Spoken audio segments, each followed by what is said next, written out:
Hey y'all, welcome back. We are making some butter and some buttermilk from heavy whipping cream today, y'all. So if y'all remember from my video yesterday, I went to the pantry and got a huge pantry haul, and one of the things the pantry gave me was all of this heavy whipping cream. I had 6 half gallons, so 3 whole gallons to be exact.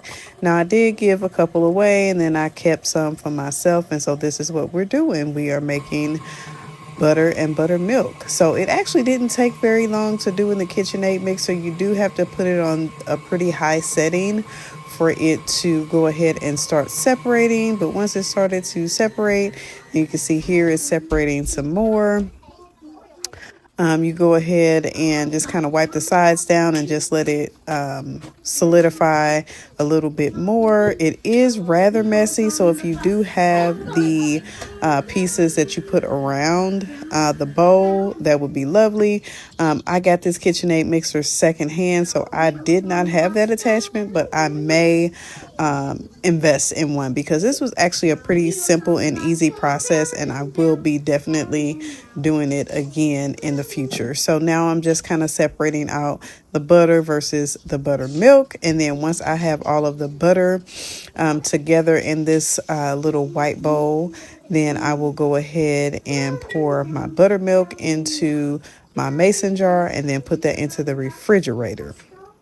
Now, the other thing that I saw a lot of folks do that use heavy whipping cream to make butter and buttermilk is that they take water.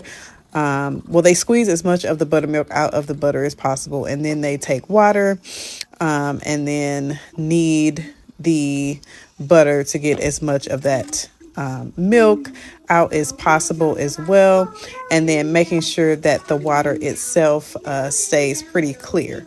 So this is what is going on right here. I'm just taking the butter and pressing the water out of it, and I'm going to do that several times until we get to the end when I put my butter in its final container that will go into the refrigerator.